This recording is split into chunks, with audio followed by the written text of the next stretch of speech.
Assalamualaikum warahmatullahi wabarakatuh. Perkenalkan, nama saya Indra Kurniawan. Saya dari kelas SME. Di sini saya akan mempresentasikan tentang pemikiran ekonomi Asyatibi. Yang pertama, biografi Imam Asyatibi. Imam Asyatibi bernama lengkap Ibrahim bin Musa bin Muhammad al-Lagimi Abu Ishaq. Tidak banyak referensi yang menjelaskan tentang biografinya. Orang pertama yang menulis biografi beliau adalah Ahmad Baba yang hidup 200 tahun setelah Imam Asyatibi. Maka keterangan mengenai hidup beliau tidak terlalu banyak. Beliau merupakan seorang hafiz Quran, mujtahid, ahli usuliyah, tafsir, fikih, hadis, dan bahasa. Yang kedua, konsep maqasid syariah menurut Asyatibi. Sebelum memahami maqasid syariah, maqasid syariah secara harfiah berarti hukum.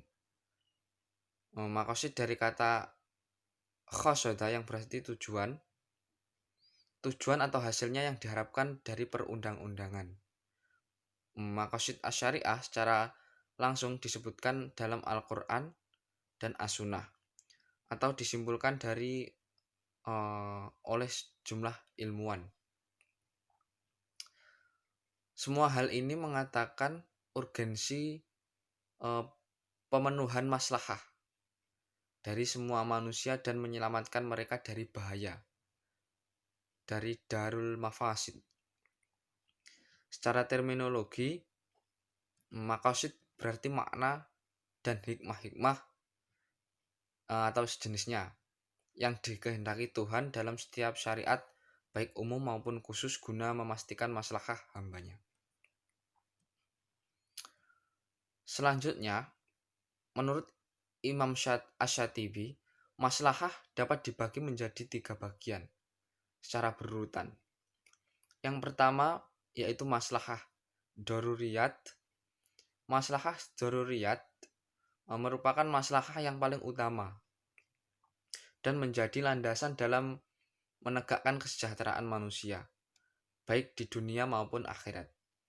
Daruriyat mencakup pemeliharaan 5 unsur pokok tentang kehidupan manusia, yaitu hifz al-din atau pemeliharaan agama, pemeliharaan jiwa, perlindungan keturunan, pemeliharaan harta, dan pemeliharaan akal. Yang kedua, maslahah hajiyat.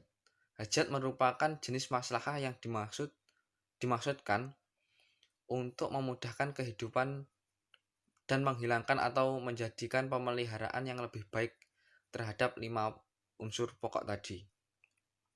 Sebagai contoh yaitu kebolehan berburu dan memakan makanan yang halal, penginapan, transportasi, dan lainnya. Yang ketiga, maslahah tahsiniyat.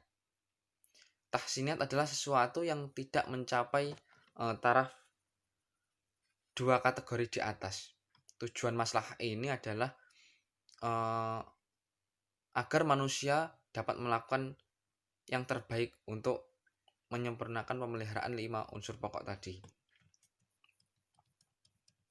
Guna mempraktekkan maslahah dalam pemerintahan, Asyatibi memiliki beberapa pemikiran ekonomi atau mengenai kebijakan fiskal. Yang pertama yaitu tentang belanja negara. Yang kedua pajak. Yang ketiga biaya rumah tangga. Yang pertama, kebijakan mengenai belanja negara. Asyatibi memiliki pemikiran mengenai asas-asas manajemen belanja negara. Ia berpendapat bahwa manajemen belanja negara harus memenuhi kriteria tertentu.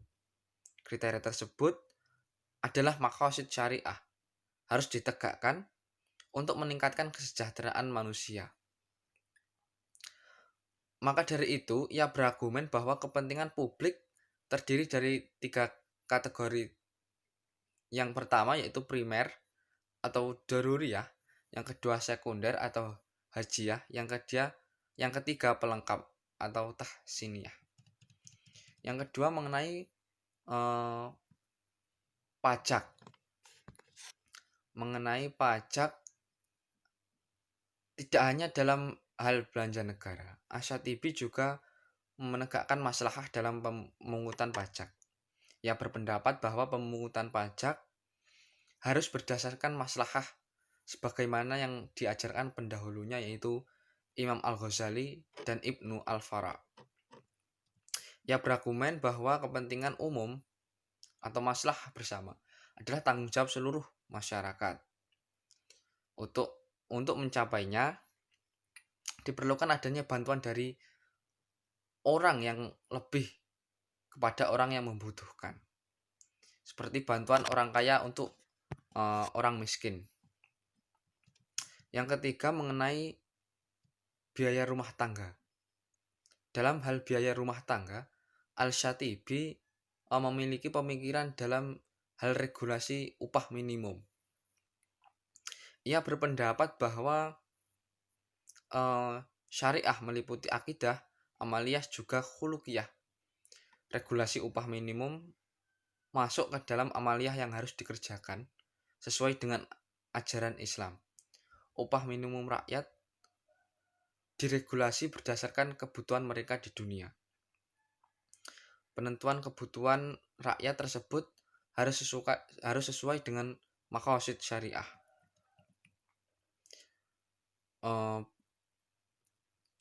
Bicara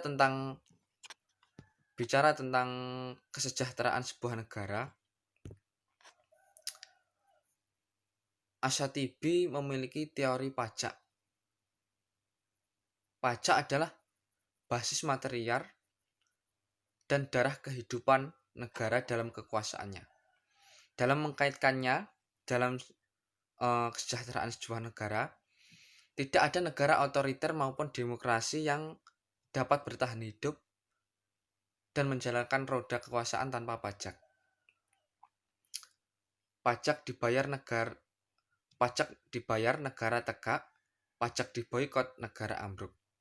Jika dikategorikan negara adalah hasil kontrak sosial, maka sesungguhnya dalam berpajaklah kontrak itu diberi isi dan dari hari ke hari.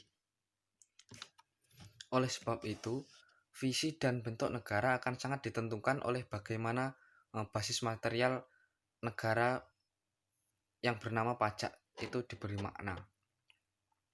Konsep yang diberikan masyarakat terhadap pajak akan sangat menentukan konsep negara yang dibangunnya. Oleh karena itu, pajak memang merupakan kewajiban warga negara dalam sebuah negara, akan tetapi negara juga berkewajiban untuk memenuhi beberapa syarat. Di antaranya yang pertama, penerimaan pajak. Hasil pajak harus dipandang sebagai amanah dan dibelanjakan secara jujur dan efisien untuk merealisasikan tujuan pajak sekaligus sebagai roda pembangunan masyarakat. Yang kedua, pemerintah harus mendistribusikan beban pajak secara merata di antara mereka yang wajib membayarnya. Para pejabat pemerintah yang menangani pajak harus mempertimbangkan secara adil, objektif, dan seksama dalam menetapkan tarif pajak. DPR harus menyampaikan dan membawa aspirasi rakyat banyak, bukan hanya mementingkan kepentingan pribadi atau golongan. Sekian penjelasan dari saya. Ada kurang lebihnya saya mohon maaf. Billahi taufik wal hidayah. Assalamualaikum warahmatullahi wabarakatuh.